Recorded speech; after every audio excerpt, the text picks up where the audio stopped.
Good morning students, how are you.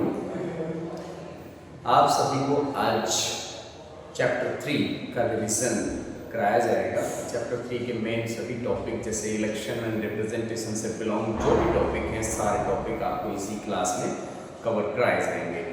तो आप इसे स्टार्ट करते हैं। चैप्टर का नेम आप देख सकते हैं, इलेक्शन एंड रिप्रेजेंटेशन है। ये चैप्टर 1 आपका 3 है।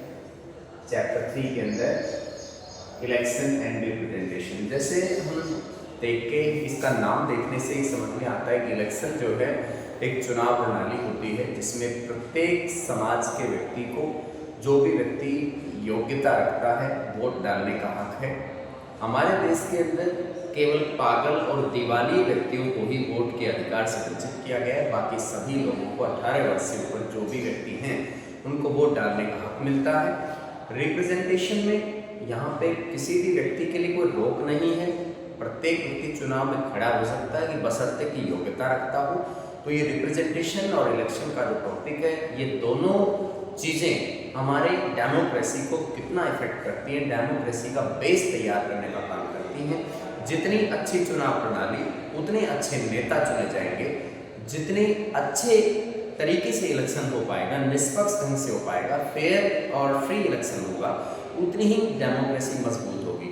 आज हमारा देश एक इनडायरेक्ट डेमोक्रेसी का पूरे वर्ल्ड में सबसे बड़े देश के रूप में एक एग्जाम्पल मिलता है। लंबे समय से इसे चला पा रहा है। लोगों ने व्यंग्य किए थे कि इंडिया जैसा देश शायद डेमोक्रेसी को आगे नहीं बढ़ा पाएगा, लेकिन जवाहरलाल नेहरू जी ने ही इसकी नींव बहुत मजबूती से रखी और उसके बाद में हमारी जो लोकतंत्र की इमारत है वह उत्तरोत्तर विकास की तरफ अग्रसर है और हम बहुत गर्व के साथ कह सकते हैं कि हमारा देश एक सक्सेसफुल डेमोक्रेसी है। अब हम इस टॉपिक को आगे लेके चलते हैं। इस टॉपिक के अंदर आप देखिएगा, खास तौर पे जो डिफरेंट मेथड्स ऑफ इलेक्शन, हम कौन कौन से मेथड्स की बात करेंगे। इसमें सबसे पहला मेथड है कि एफपीटीपी प्लान। इसमें क्या होता है कि सर्वाधिक वोट पाने वाले की जीत वाली प्रणाली का इस्तेमाल होता है, first post the post system. और दूसरे सिस्टम का यूज होता है हमारे देश के अंदर, उस सिस्टम का नाम है प्रोपोर्शनल रिप्रेजेंटेशन।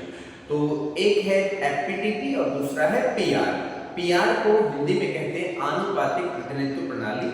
आनुपातिक प्रतिनिधित्व प्रणाली में हमारे देश के राष्ट्रपति जी और राज्यसभा और राज्यों के अंदर विधान परिषद के सदस्यों का चयन किया जाता है, उपराष्ट्रपति के पद का चयन किया जाता है। और जो एफपीटीपी प्लान है ये ज्यादातर कॉमनली हमारे इंडिया के अंदर बड़े स्तर पर इसका यूज हो रहा है, जैसे पंच, सरपंच, जिला पार्षद, ब्लॉक समिति मेंबर्स, एमएलए, एमपी, ये सभी इन सभी इलेक्शंस के अंदर हम इस एफपीटीपी प्लान को फॉलो करते देखते हैं।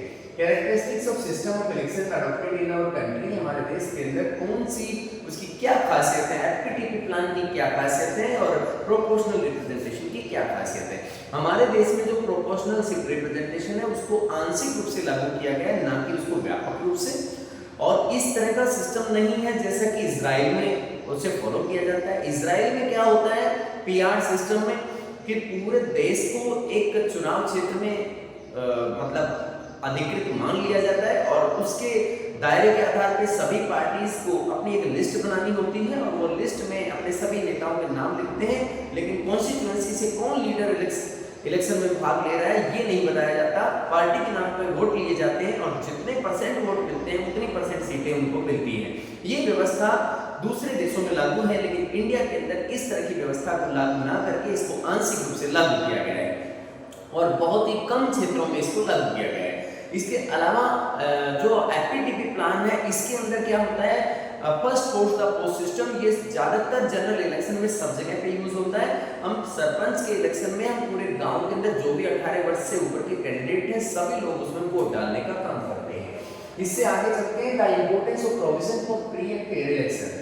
ये इंपॉर्टेंस क्यों होता है, फ्री और फेयर इलेक्शन की बहुत ज्यादा जरूरत है। अगर फ्री और फेयर इलेक्शन होंगे तो एक अच्छी डेमोक्रेसी देखने को मिलेगी, अच्छी सरकार का चयन हम कर पाते हैं और एक विश्वास लायक माहौल होता है, जनता खुल कर सपोर्ट करती है, क्रांति जैसी सिचुएशन नहीं आती, रिवोल्ट वगैरह या कहीं भी कोई प्रोटेस्ट बहुत कम देखने को मिलते हैं। ऐसा नहीं कि प्रोटेस्ट होते ही नहीं, प्रोटेस्ट होते हैं, लेकिन जो एक तो बहुत ही ज्यादा मात्रा में प्रोटेस्ट होते रहे तो देश के अंदर अव्यवस्था का माहौल बन जाता है, तो लॉ एंड ऑर्डर मेंटेन रहता है और जनता खुश होकर के सारे बनाए हुए नियमों को, कानूनों को लागू होने में सपोर्ट करने का काम करती है। Debate on electoral reforms. Electoral reforms में अगर कहीं भी इलेक्ट्रल सिस्टम में कहीं कोई कमी है, अगर कोई धांधली है, चुनाव धांधली है, या फिर कहीं चुनाव प्रचार में कहीं अव्यवस्था है, या फिर पैसे का दुरुपयोग है, या बाहुबलियों का प्रयोग है, या फिर अपराधियों का राजनीति में प्रवेश है, इस तरह की कोई कमियां अगर देश के किसी भी कोने में नजर आती हैं तो इलेक्ट्रल रिफॉर्म्स बार बार होते रहे हैं और सरकार इस पर बहुत ज्यादा ध्यान दे रही है। तो इलेक्ट्रल रिफॉर्म्स के साथ में हम आगे बढ़ रहे हैं। अब इस टॉपिक को और आगे बढ़ाते हैं। नेक्स्ट जो आपका टॉपिक है इलेक्शन एंड डेमोक्रेसी। जैसे मैंने अभी बताया, इलेक्शन जितनी अच्छी तरीके से इलेक्शन होगा उतनी अच्छी डेमोक्रेसी हम पाते हैं, क्योंकि जनता के लिए, जनता के द्वारा किया जाने वाला शासन डेमोक्रेसी है। और अगर हम इलेक्शन को अच्छे तरीके से करेंगे, फ्री और फेयर इलेक्शन करेंगे, तो 100% डेमोक्रेसी अच्छा होगा और हम अपने डिसीजन जनता के जरिए ले पाएंगे। जनता खुश होकर के अपने निर्णायक मत का प्रयोग करते हुए सरकार का चयन करेगी और उसके साथ साथ उनके बनाए हुए नियम, कानून, कायदों को फॉलो भी करेगी। इससे आगे चलते हैं। यहाँ पे आप कार्टून देखिएगा, ये कार्टून जो है एक चुनाव व्यवस्था का जिक्र किया गया है। यहाँ पर बहुत ज्यादा चुनाव प्रचार का कैंपेन यहाँ पे है, इलेक्शन इन द एयर। यहाँ पे ऐसा एक कार्टून बनाया गया कि हवा में एक चुनाव प्रक्रिया, तो हवा में चुनाव प्रक्रिया में नेताओं को भी आप उड़ते हुए देख रहे हैं, यहाँ पर उनके मतदान को भी आप उड़ते हुए देख पा रहे हैं। ये सभी वोट्स हैं जितने भी कागज के टुकड़े उड़ते हुए नजर आ रहे हैं। तो इस तरह की व्यवस्था एक काल्पनिक इमेजिनरी एक पिक्चर बना के दिखाया गया है। ऐसा होता नहीं है इंडिया में। इंडिया में बहुत ही अच्छे तरीके से इलेक्शन को संपन्न किया जाता है। जैसे आप सभी समझते हैं कि इंडिया में जनरल इलेक्शन, जो सबसे पहला जनरल इलेक्शन हुआ, वो इंडिया के अंदर 1952 में हुआ। 1952 के लगभग हर 5 साल बाद हमारे देश के अंदर जनरल इलेक्शन होते रहे हैं, सरकार का चयन होता रहा है, किसी प्रकार की कोई भी अव्यवस्था का माहौल नहीं बनने दिया जाता है, सभी लोग कॉपरेशन के साथ में काम करते हैं। इससे आगे चलते हैं इलेक्शन सिस्टम में और क्या क्या हम आगे बढ़ते हैं।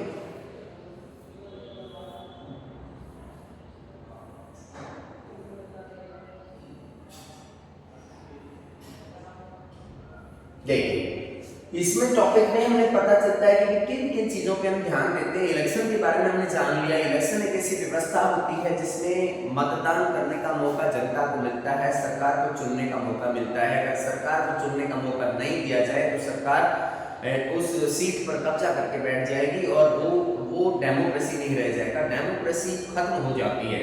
जैसे कुछ जिम्बाब्वे वगैरह के देशों के अंदर इस तरह के एग्जाम्पल देखने को मिले। बहुत से देशों में, पाकिस्तान में बार बार डेमोक्रेसी को सस्पेंड कर दिया जाता है, बांग्लादेश में भी ऐसा होता रहा है, नेपाल में भी ऐसा हुआ है, लेकिन इंडिया में नहीं हुआ क्योंकि इंडिया एक फुल्ली डेमोक्रेटिक कंट्री है। यहाँ पर who is eligible to vote, किस व्यक्ति को वोट डालने का हक मिले। तो इंडिया के लिहाज से हम बात करें तो 18 वर्ष का कैंडिडेट जो भी, चाहे वो अनपढ़ हो बेशक, चाहे पढ़ा लिखा हो, लेकिन वह व्यक्ति पागल और दिवालिया नहीं होना चाहिए, वोट डालने का हक रखता है। Who is eligible to contest, कोई भी व्यक्ति जो निर्धारित योग्यता रखता है, निर्धारित आयु पूरी कर चुका है, जिसका रिकॉर्ड बहुत अच्छा है, वह इलेक्शन में कंटेस्टिंग में भाग ले सकता है, उम्मीदवार के रूप में खड़ा हो सकता है। Who is supervise election, election को सुपरवाइज करने का काम करते हैं हमारे इलेक्शन कमीशन का ये काम है। ये 2 स्तर पे काम करता है और सेंट्रल लेवल पर नेशनल इलेक्शन कमीशन है और जो स्टेट लेवल है वहाँ पे स्टेट लेवल इलेक्शन कमीशन है। तो वो जांच करते हैं कहीं भी चुनाव व्यवस्था में कोई कमी आती है, सरकार की मशीनरी का फुल्ली प्रयोग करते हुए वो इस इलेक्शन को संपन्न करते हैं। जब चुनाव होते हैं तो राज्यों की सरकारों से, सेंट्रल गवर्नमेंट से बहुत से मैन पावर यानी सिविल एडमिनिस्ट्रेशन के बहुत से लोगों को ये अपने काम के लिए लगाते हैं और वे उनके काम को मना नहीं किया जा सकता है। और यहाँ पे अगर चुनाव व्यवस्था में कहीं भी कोई व्यक्ति चुनाव धांधली जानबूझ के करता है या चुनाव में मत डालने से रोकता है, हुड़दंग मचाता है, लड़ाई झगड़ा करता है, तो उसको गैर जमानती वारंट पर उसको जेल भेजा जाता है। इससे आगे चलते हैं। How do voters choose their representative, representative को वोटर्स को चुनने का हक क्यों दिया गया है? क्योंकि सरकार चुनने का हक नहीं देगी तो सरकार बदलेगी कैसे? सरकार इसीलिए इसका चयन किया जाता है क्योंकि सरकार के हाथ में ये रिप्रेजेंटेटिव पावर रिप्रेजेंटेटिव को सेलेक्ट करने का एक पावर दी गई है जो अपने मतदान के जरिए अपने प्रतिनिधियों का चयन करते हैं। How are the votes to be counted and representative elected, जो भी हमारा इलेक्शन कमीशन है वह टाइमली मतलब चुनाव संपन्न कराता है, फिर काउंटिंग कराता है, उसका रिजल्ट देता है और इस तरीके से सरकार बनाने में हेल्प करता है। इससे आगे चलते हैं election system in India. Election system in India में हम ये देखते हैं कि लगभग 5 साल बाद हमारे यहाँ पे इलेक्शन होते रहे हैं और इस चुनाव व्यवस्था की ही ये देन है कि हमारे देश में एक लोकतांत्रिक व्यवस्था मजबूती की तरफ बढ़ती जा रही है और आम जनता को इसकी सीख मिल चुकी है। आम जनता इतनी सक्षम हो चुकी है कि अपने प्रतिनिधियों के चुनाव प्रक्रिया में खुलकर भाग लेती है, भागीदारी करती है और मतदान का हिस्सेदार बनती है, मतदान करते हैं, अपने सरकार का चयन करते हैं और सरकार के अंदर कहीं ना कहीं अपने प्रतिनिधियों के सिलेक्शन के माध्यम से इनडायरेक्टली भागीदारी भी सरकार के अंदर हमारी जनता कर रही है। तो ये इलेक्शन सिस्टम जो है भारत का बहुत अच्छा है। हमारे देश में ऐसा नहीं होता कि भी गिने चुने व्यक्तियों को मतदान का हक हो, नहीं, ऐसा नहीं है। हमारे देश में सार्वभौमिक मताधिकार को अपनाया गया है, यूनिवर्सल अडल्ट फ्रेंचाइजी को, जिसमें जो भी व्यक्ति 18 वर्ष का हो जाता है, चाहे पुरुष है या महिला है, ताकतवर है या कमजोर है, या फिर कोई शक्तिशाली है या कोई भी पॉलिटिशियन है या फिर कोई बड़ा अधिकारी है, सबके वोट की कीमत बराबर होती है। कहीं भी कोई भेदभाव किसी के पीछे नहीं किया जाता, ना ऊंची जाति का फर्क देखते हैं, ना कोई धर्म के आधार पर भेदभाव होता है, किसी प्रकार का कोई डिस्क्रिमिनेशन देश में नहीं होता है। इससे आगे चलते हैं, इलेक्शन सिस्टम की वजह से ही हमारा जो लोकतंत्र है वो प्रॉपरली वर्क कर पा रहा है। Each student can give one vote। यहाँ पे एक एक्टिविटी के बारे में बताया गया कि स्टूडेंट को क्लास के अंदर आप किस तरह का रिस्पॉन्सिबिलिटी दे सकते हो कि वह अपने मॉनिटर का चयन करें।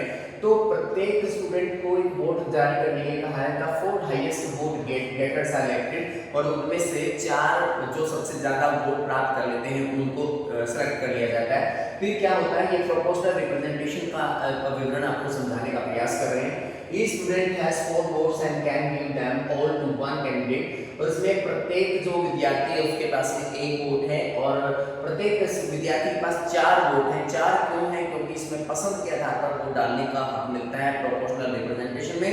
इसमें वह चाहे तो वह किसी एक को दे, वह चाहे तो उन चारों को एक दे, या फिर हो सकता है कि वह 2 को दे, 2 को ना दे, उस पर डिपेंड करता है। तो इस तरह के पसंद उसमें छांटी जाती है। Give them all to one candidate and split the votes among different candidates। The 4 highest vote getters are elected। और इन चारों वोटों में से जो 4 कैंडिडेट खड़े हैं इलेक्शन में, जो सबसे ज्यादा वोट प्राप्त करेंगे वो विजेता होंगे। इस तरह की व्यवस्था को इंडिया में अपनाया गया है हमारे यहाँ पर। और इससे आगे चलते हैं, each voters give a preference ranking to candidate and the counting follows the method of election of Rajya Sabha members described below। और यहाँ पे इस तरह के मेथड को राज्यसभा के इलेक्शन के लिए यूज किया जाता है और यहाँ पे प्रेफरेंस सेलेक्ट करते हैं। पहले पसंद के आधार पर हम फर्स्ट प्रेफरेंस किसको दे रहे हैं, सेकंड प्रेफरेंस किसको दे रहे हैं, थर्ड प्रेफरेंस किसको दे रहे हैं, फोर्थ प्रेफरेंस किसको दे रहे हैं। इसके आधार पर हम हो सकता है कि पहले 2 प्रेफरेंस में ही अपने सारे वोट दे दें। तो उससे क्या होगा कि उन पहले 2 कैंडिडेट का अगर और लोगों ने भी ऐसा ही किया होगा उन्हीं लोगों के प्रति, तो उनकी जो सीट्स यानी वो विजेता बनने के चांसेस ज्यादा हो जाते हैं। तो यहाँ पे ये टॉपिक इस तरह से क्लियर होता है। और आगे बढ़ते हैं, first post the post system. जैसे कि चुनाव व्यवस्था का जिक्र किया गया है कि यहाँ पे पहली बार कांग्रेस को 3/4 बहुमत, जब हमारे यहाँ पे लोकतंत्र की नींव रखी जा रही थी, तो लोकतंत्र की नींव रखते हुए पुराना न्यूज़पेपर आपके सामने दिखाया गया है और इसके अंदर first post the post system को समझाने का प्रयास कर रहे हैं।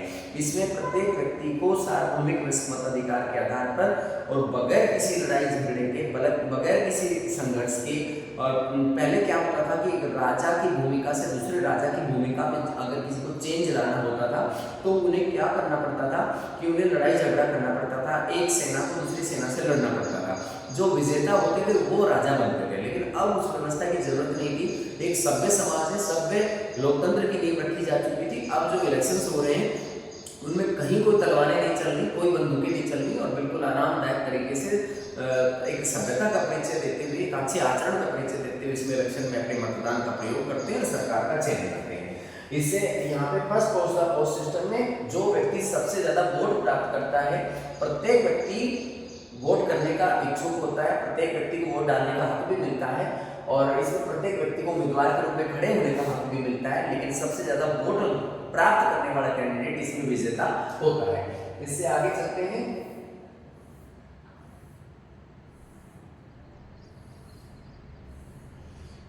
Vote seats won by some major parties in Lok Sabha election 1984 के इलेक्शन का जिक्र यहाँ पे किया गया है।